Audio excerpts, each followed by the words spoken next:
This is Newsroom.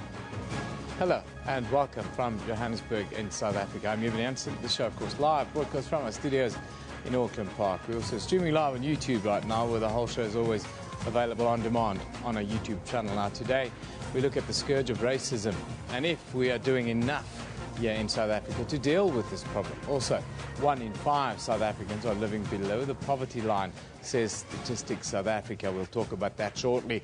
We also get an update on Proteas at the World Cup Down Under after their opening win yesterday. And we close with a look at the Johannesburg Ballet. But first, today's news with Katrine Miller.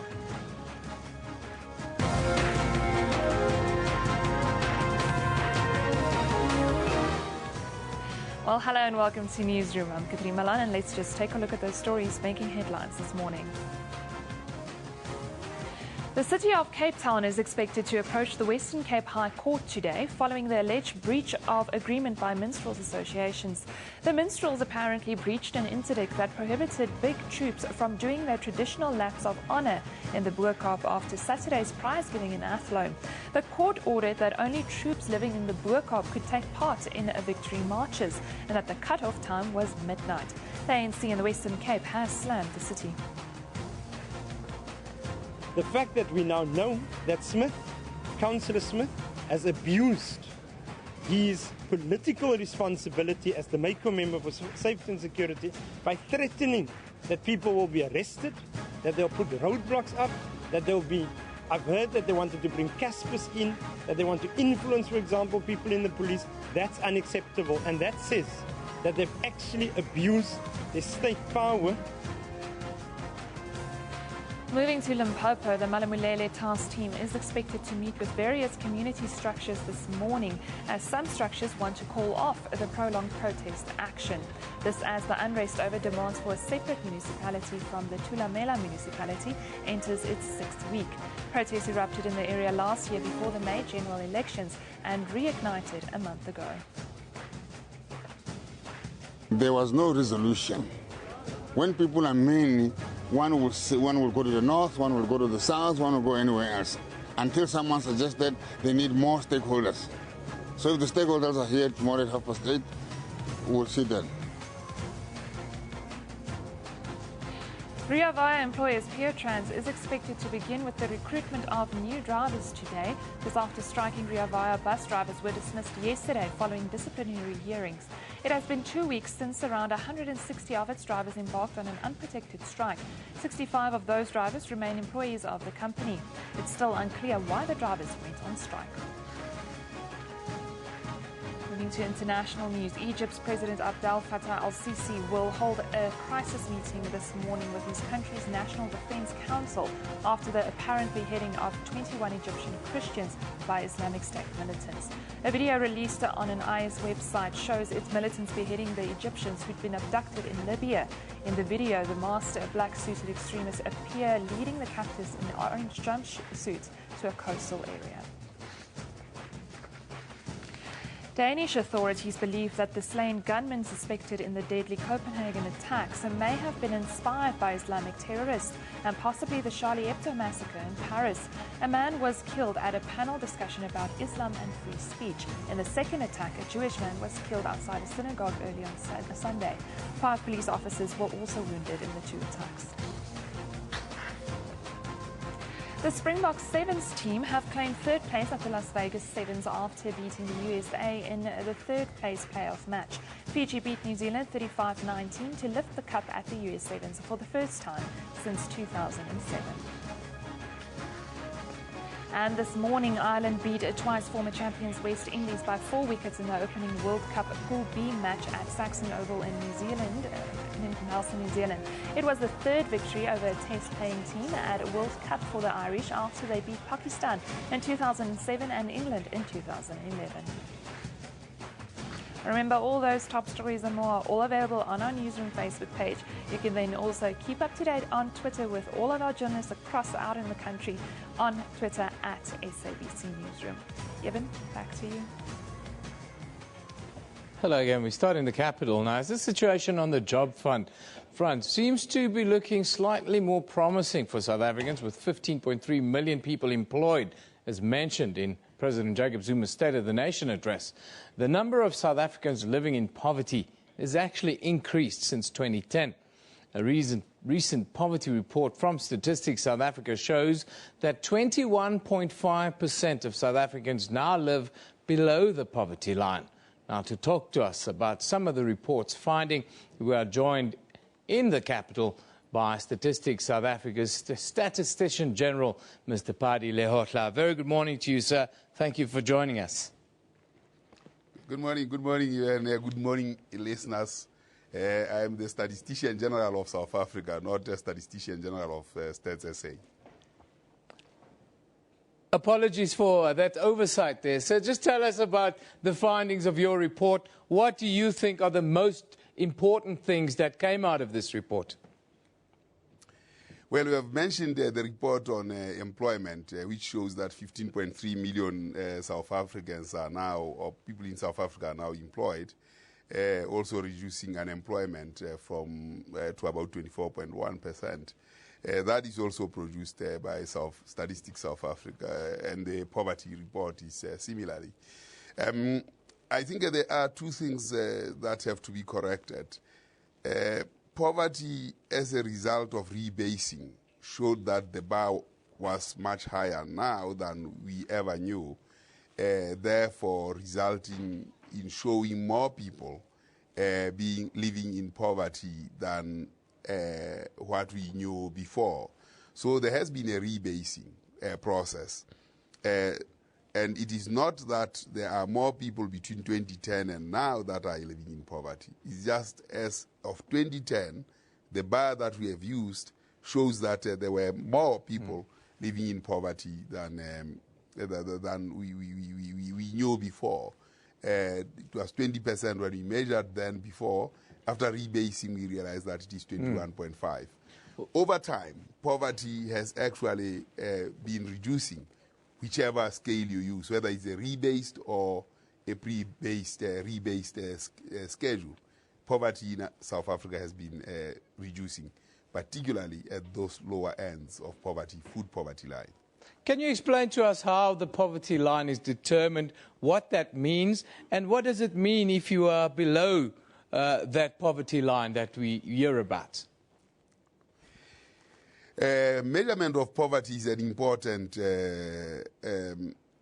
measurement in that one of the key objectives, both of Millennium Development Goals and the post-2015 agenda, is to reduce poverty. In fact, the post-2015 agenda argues that no one should be left behind, thus meaning that poverty must be eliminated. National governments themselves and states fight poverty all the time. In South Africa, the NDP, National Development Plan, sets target of eliminating poverty by 2030.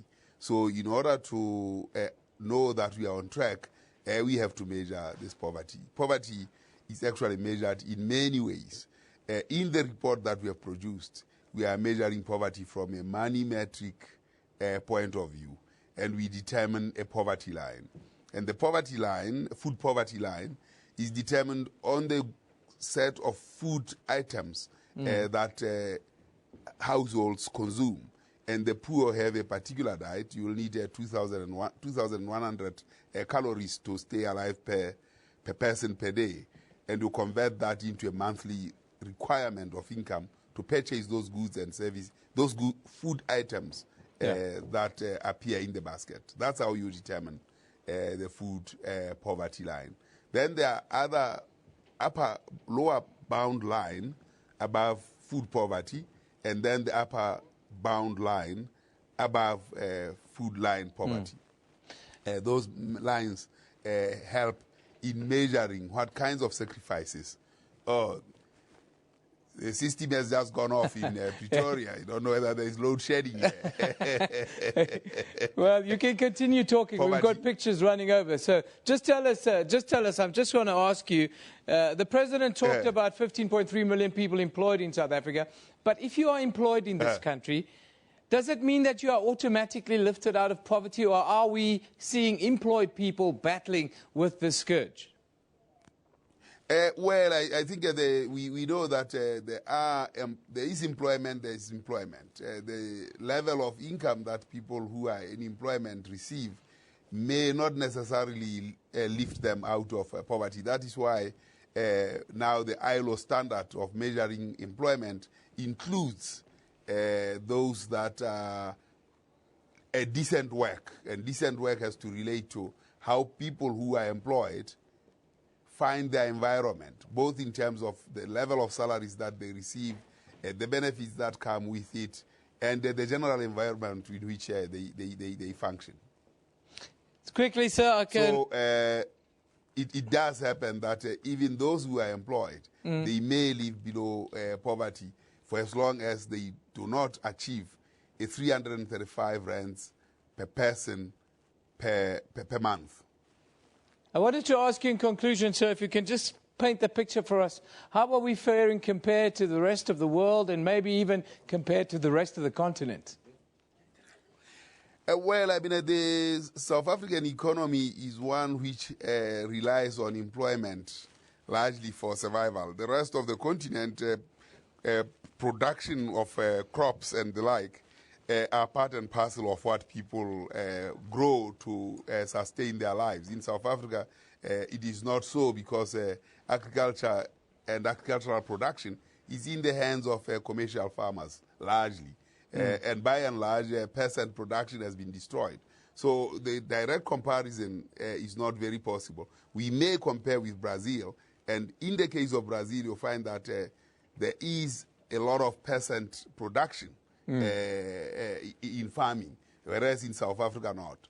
But the South African government has provided a cushion that ensures that people don't fall below the bread line. Yeah. Despite that, we still have 21% below that bread line. Thank you for joining us today. Pity about the load shedding there in the capital. I'm sure that the link has been restored. That's the Statistician General of South Africa, Mr. Padi Lehohla, joining us to talk about the threat of poverty after this report came out that, well, 21.5, or in practical terms, just over 1 out of every 5 South Africa is threatened or lives underneath the poverty line. Now for another issue that's been in the news lately. Is racism threatening to tear South Africa apart? Are we doing enough to deal with the scourge that is not going away and at times look like it's on the increase in this country? Last week, President Jacob Zuma called on all South Africans to step up the fight against racism and do more. Archbishop Emeritus Desmond Tutu and Rivonia trialist Dennis Goldberg have added their voices to the fight against racism. Tutu says South Africa is failing to follow through on reconciliation, which he says was at the heart of former President Nelson Mandela's wish to build a unified country. Why are we still battling then this problem? And why now is racism seemingly on the rise in various parts of the nation? A man who knows a bit about this is the author of the book Race. Ryland Fisher is a newspaper man at heart, really. Grew up in the time of Nelson Mandela and joins us from our studio at Parliament in Cape Town. Very good morning to you, Ryland. Thank you for joining us. It's always a pleasure, Eben. Thank you for having me. Before we start, I just want to look at a clip that Dennis Goldberg said on this topic, and I want you to respond to that. Can we just have a look at what Dennis Goldberg says about where we're now? I think racism is a terrible blight on our land. I don't think we do enough proactively to deal with it. That's Rivonia trialist number 3, Dennis Goldberg, talking about racism. Are we doing enough in South Africa as individuals and a collective to overcome the problem of race? Ryland, what do you think? No, I agree with Dennis. I don't think we are doing enough. I think what happened in South Africa, we went from a situation of repression to a situation of reconciliation. And we missed a couple of steps in between. In our eagerness to reconcile the nation, we missed a couple of steps in between. And I feel that unless we deal with the steps in between, the repression and the reconciliation, we will always have racism, and we will always be unable to deal with it. In our eagerness to reconcile, we in some ways decided not to talk about racism. We decided, to almost ignore the problem, and the problem is so huge, it cannot be ignored. And I think we need to start confronting it immediately, all of us, not only government, but also when government pronounces on racism, it must be more than pronouncements. It must be accompanied by action. And the unfortunate thing is that we haven't seen the kind of action from government yet. I want to talk about the kinds of incidents that we're seeing all around the country. There were quite a few in Cape Town, and we've seen in other parts of the country it pops up. Why do you think there's this perceived rise, or is it a real rise in racist incidents around the country? I don't think it is. I think these things have been around forever. I think maybe they've just been hidden a lot better. I think... what happens is that if you expose one incident, then it could rise to the exposure of other incidents. It could kind of bring other people to the fore. You would remember, for instance, the incident of the boy urinating on somebody from a staircase in Claremont. That came out in a court case when in a court case dealing with race. Somebody pointed out in court that there had been 15 other incidents recently. Now, none of those 15 incidents had been reported on. And this was one of the incidents that people kind of latched on because, I suppose, of the nature. Yes. So I think there's a lot of stuff that's happening. And I think what needs to happen is organizations like the Human Rights Commission needs to be more proactive in terms of going out to people and speaking to people and speaking to communities. And if they do that, you will probably find that more and more incidents will come to the fore. Now, Roland, we live in the social media age. On social forums of all major media outlets, if you go on there, racial mocking, racial fights are a daily occurrence. Must this kind of thing not be moderated a little bit better on especially the social media pages of our major media outlets? I think there is a responsibility. The thing about freedom of speech, the Constitution is a beautiful document because the Constitution has all these conflicting rights in it. And so freedom of speech as opposed to hate speech is not allowed. Yeah. And what you often see on social media and on the internet in particular is hate speech. I used to, at some point, listen or read the comments that accompanied my columns and on online columns. Yeah. At some point, I just stopped because I just felt depressed for days afterwards. Because it wasn't about the issues, it was about the person, and it was very, very racist. So if you are a particular color in this country, then you have to fit into a particular stereotype. Yes, that's and all the bad things that come with the stereotypes also. That leads sort of into the next question. A lot of those kind of comments that you're talking about, and I'm in the same boat. I've stopped reading the comments because of exactly what you're talking about. Should media outlets then allow anonymous users, people who come with fake Facebook profiles and so forth, to post racist drivel and attacks on their pages? Should there not be a new way of getting people to interact with authors like yourself and others? I agree with you. I think, if one looks at media, traditionally we defined media as the print media and the broadcast media. Yeah. And with the print media and the broadcast media, we have certain rules of engagement. For instance, as a newspaper editor, I would never ever publish a letter that came to me anonymously. So why should I do the same online? Yeah. On my portals online. So there needs to be some kind of way of monitoring this. But also, you see, if you are prepared to air your views in public, you must be prepared to take responsibility for your views. And identifying yourself is one way of taking responsibility. Yeah. And so I agree. I think I am opposed to anonymous views in any forum.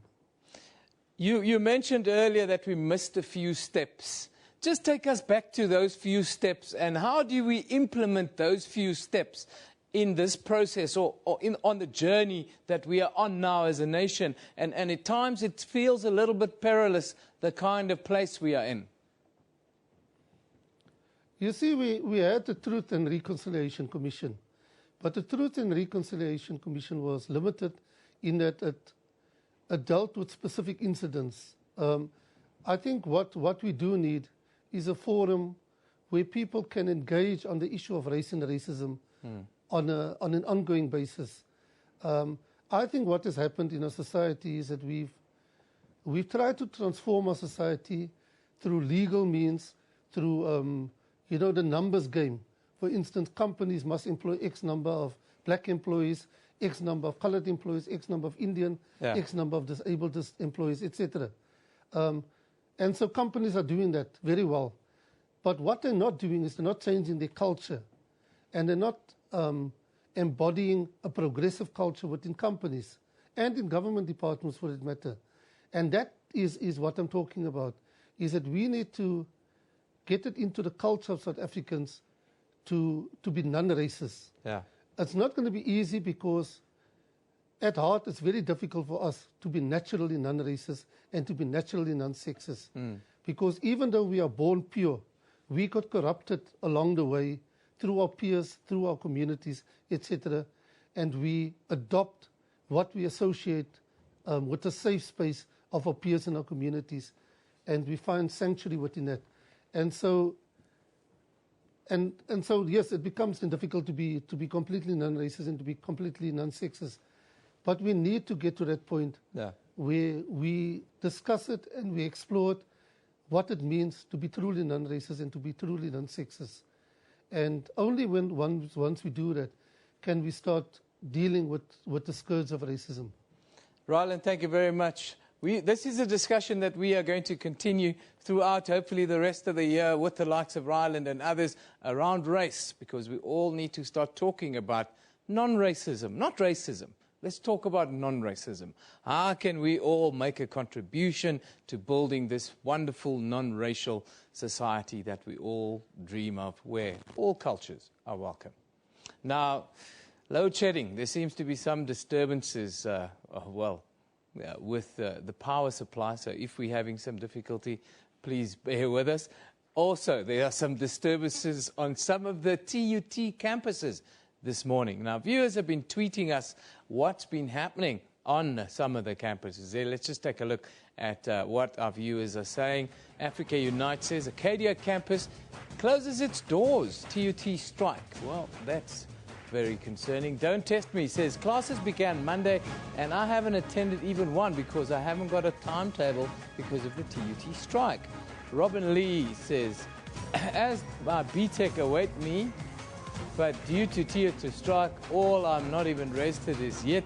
Please remind not to register my masters there, says Robin Lee.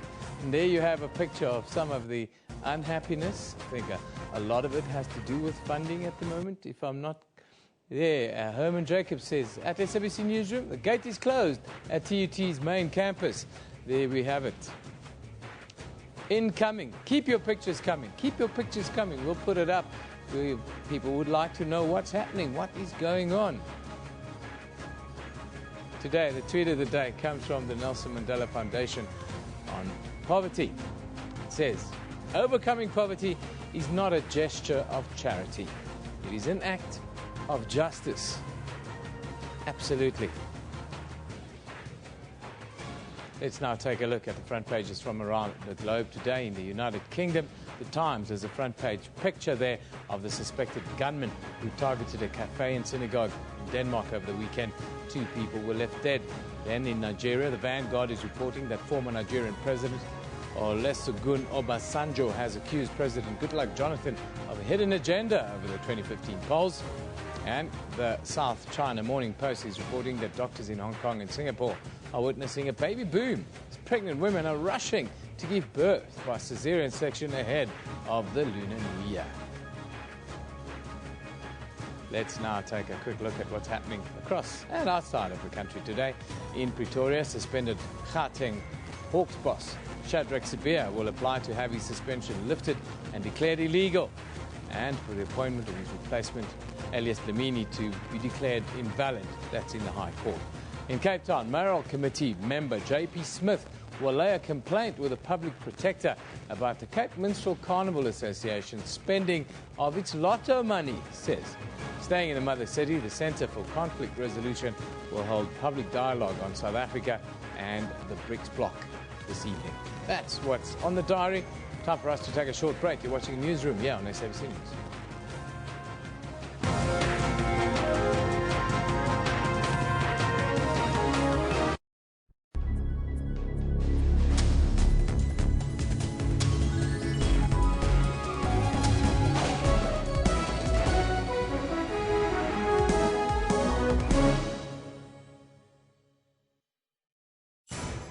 Didier Drogba, a footballer from Ivory Coast, was named as the third most influential celebrity in Africa. Where I saw him display, he's a very nice player.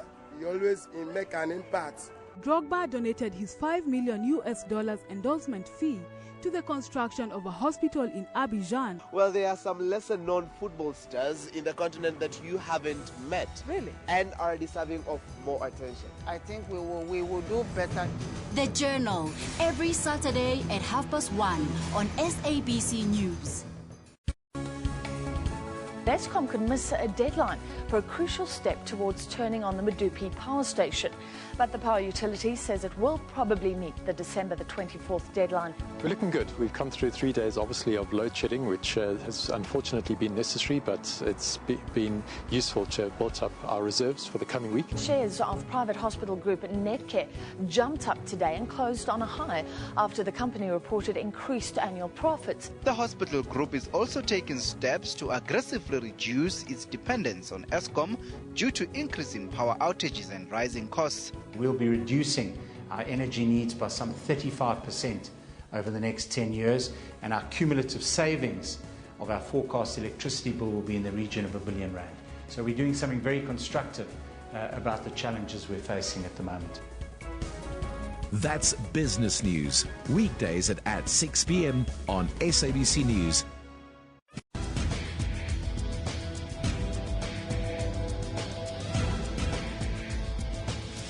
A huge part of this African growth is technological innovation. Governments here are working hard to ensure that the continent's technology matches that of more advanced countries. High-speed internet connectivity is regarded as a utility. As the continent battles diseases like Ebola, social media becomes the preferred method to share information. People on social media are some of the society's most influential. To find out more, join me, Phumelele Zondi, on Network every Sunday at 7:30 p.m. only on SABC News.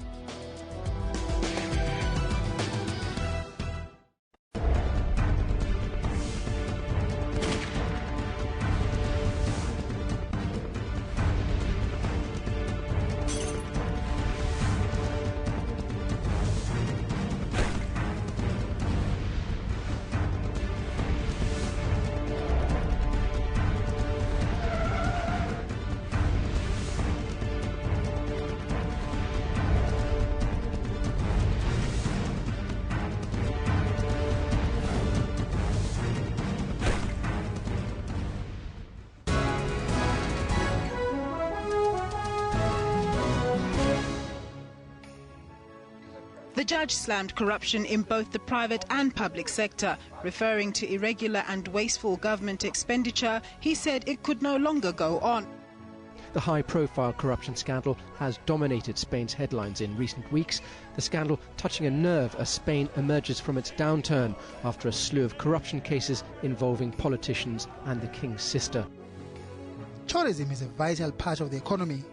It contributes about 5% to the country's GDP and is a significant contributor to various industries such as food production, retail and transport. For all your business news, stay tuned to your favorite channel, SABC News, at 1 Monday to Friday.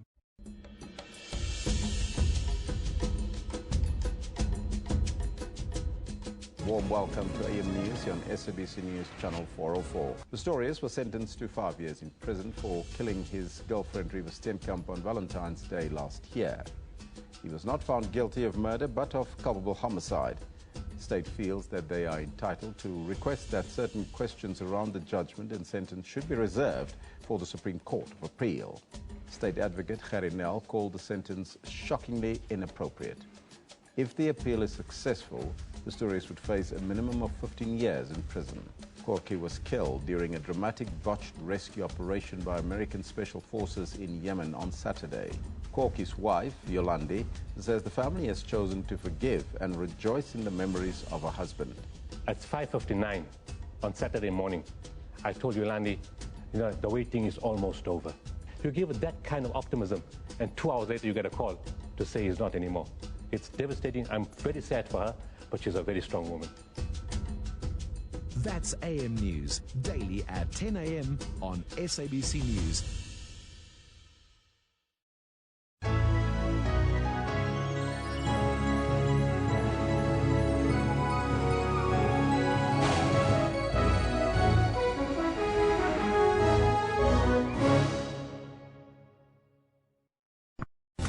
Cities in Africa.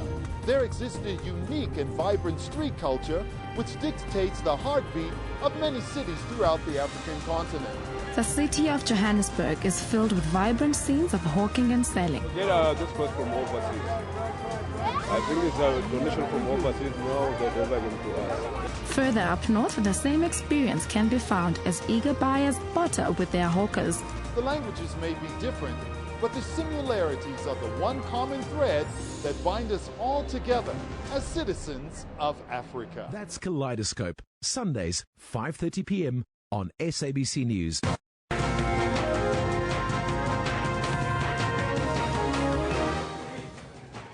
Well, hello and welcome back. You're with Newsroom. Let's just take a look at those top stories this morning. The city of Cape Town is expected to approach the Western Cape High Court today following the alleged breach of agreement by Minstrels Association. The Minstrels apparently breached an interdict that prohibited big troops from doing their traditional laps of honour in the Boerkaap after Saturday's prize giving in Athlone. The court ordered that only troops living in the Boerkaap could take part in victory marches and that the cut-off time was midnight. The ANC in the Western Cape has slammed the city. Egypt's President Abdel Fattah al-Sisi will hold a crisis meeting this morning with his country's National Defense Council after the apparent beheading of 21 Egyptian Christians by Islamic State militants. A video released on an IS website shows its militants beheading the Egyptians who'd been abducted in Libya. In the video, masked black-suited extremists appear leading the captives in orange jumpsuits to a coastal area. And then this morning, Ireland beat twice former champions West Indies by 4 wickets in the opening World Cup Pool B match at Saxon Oval in Nelson, New Zealand on Monday. It was the third victory over a test-playing team at the World Cup for the Irish after they beat Pakistan in 2007 and England in 2011. I'll remember all those top stories and more are all available on our Newsroom Facebook page. You can also keep up to date on Twitter at SABC Newsroom. Well, now, moving from the world of sport to ballet. The Joburg Ballet Company is set on drawing all attention to the power of dance this year. But before we get to that, we're going to hand over to Evan. Evan just has a little update for us. Yeah, thank you very much, Katrine. It's all happening here in the studio this morning. It's a little bit busy. However, provincial structures, they've held meetings over the weekend, that's ANC structures that is, to discuss policy strategy and elect officials. Now, the presidency of the ANC called for unity in KwaZulu-Natal and cadre deployment came under the spotlight.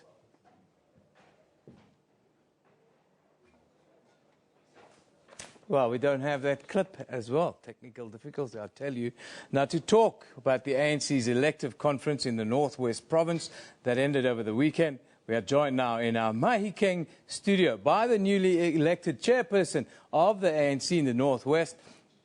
That's Premier Supra Mahumapelo and the provincial secretary, Dakota Legwete. A very good morning, gentlemen. Thank you for joining us. Yeah, thank you very much, Evan. But we can't hear you. You are very faint. But thank you very much and good morning. I'll try and speak up. We've got load shedding problems and all kinds of other problems, Mr. Premier. Wanted to ask you about your achievements this weekend.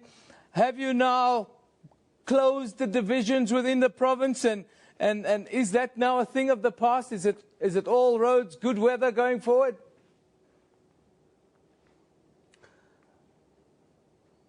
Yeah, I can't hear you, but I heard you faintly.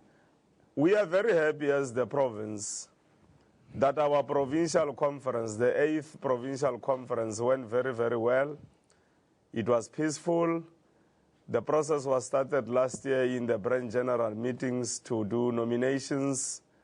Regional general councils went very peaceful. They went very well. Now your top 5 were elected unopposed. We then held a provincial general council in Vryburg, which also went very well. And the provincial conference, which for the first time proceeded to the election of the officials and the rest of the members of the provincial executive committee without any opposition. So for us, that signifies a very important political milestone of unity for this province.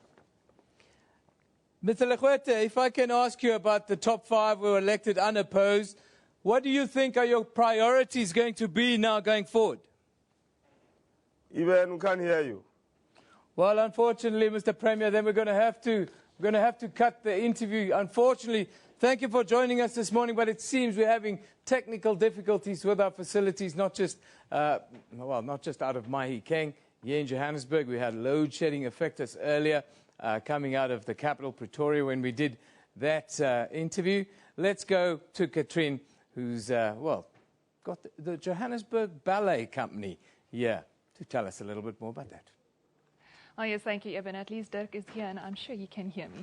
Let's just start here at the beginning. Joburg Ballet Company is set on drawing all attention to the power of dance this year. The company has launched an awareness campaign called the Pirouette Challenge, already doing the rounds on social media networks, #FeedYourSoul. The campaign, similar to the ALS Bucket Challenge, aims to promote healthy choices for kids with an active lifestyle through ballet. Everyone is being challenged to rise to the challenge by twirling on one leg in any style, costume or any outrageous platform you want. But here to tell us more is ballet entrepreneur Dirk Badenhorst himself. Welcome to Newsroom this morning, Dirk. Good morning and thank you very much.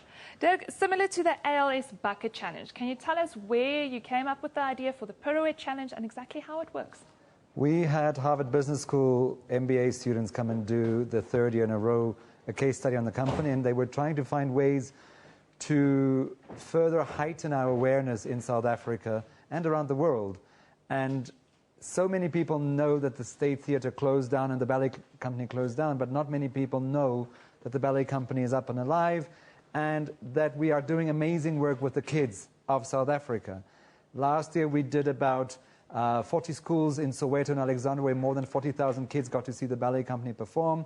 And so like the ALS Bucket Challenge, we put out this challenge to say, let's try and raise awareness and money to try and keep as many kids on the program with us, to get kids to be trained with us in the ballet, to get kids to know what a healthy lifestyle is through the ballet, and to just start being off the streets, not take drugs, not be violent in the way that they protest their unhappinesses.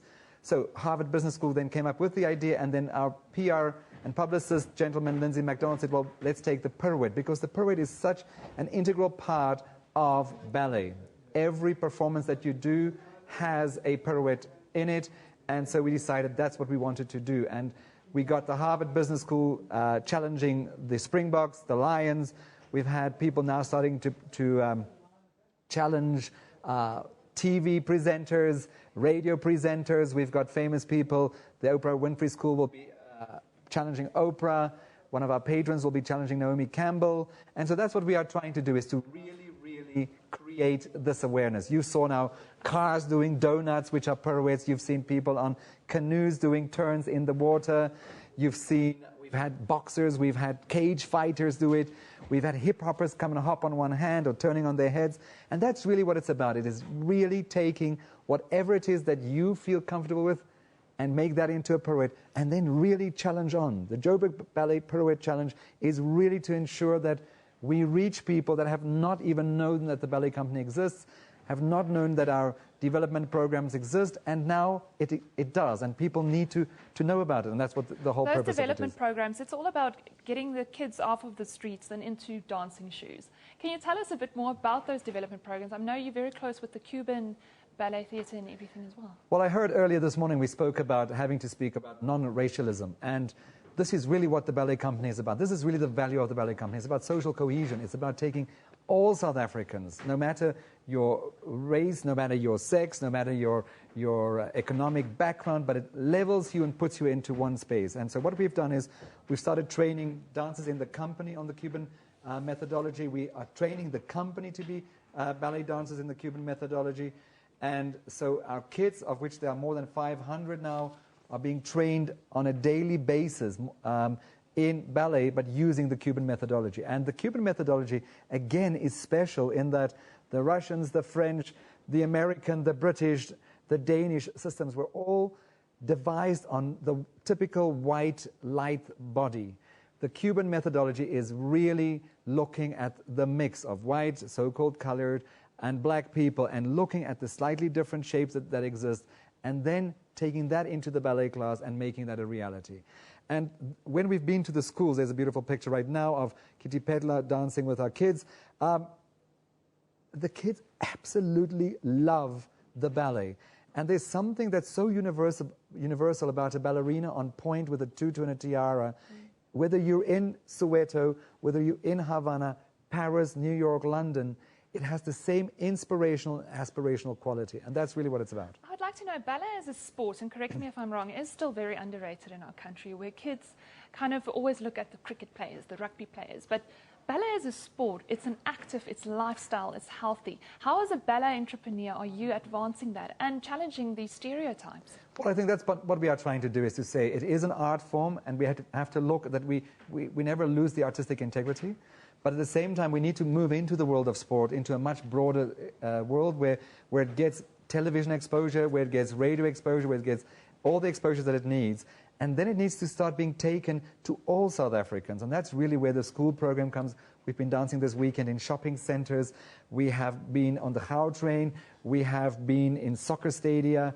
And that's really how we are trying to ensure that all South Africans can start using it.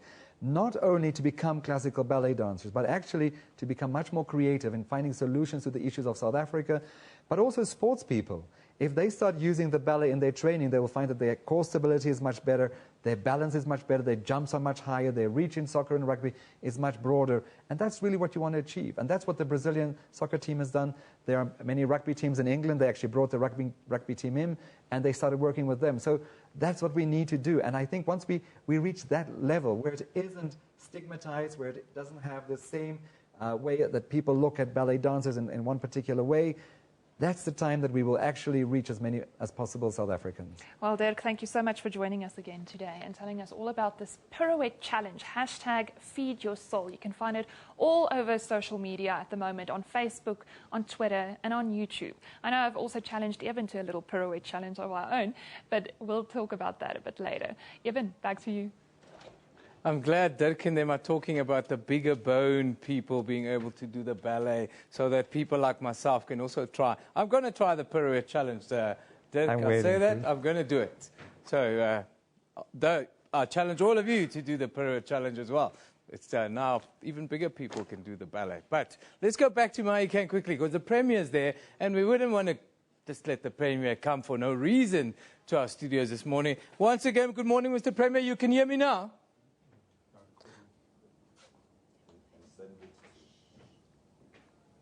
You still can't hear me, Mr. Premier? We can't hear you, Mr. You can't hear me? Can you hear me at all? Well, no, I can't hear you even. Unfortunately, I think we're going to have to get you back on another day, Mr. Premier, and Mr. Provincial Secretary. And your mouth is moving, but we can't hear you. I apologize. We're having some technical problems this morning. Unfortunately, that is not going to happen. Let's just look at the package. Of course, provincial ANC structures held meetings over the weekends to discuss policy, strategies, and elect officials. The presidency of the ANC called for unity in KwaZulu-Natal and cadre deployment were some of the issues that came under the spotlight.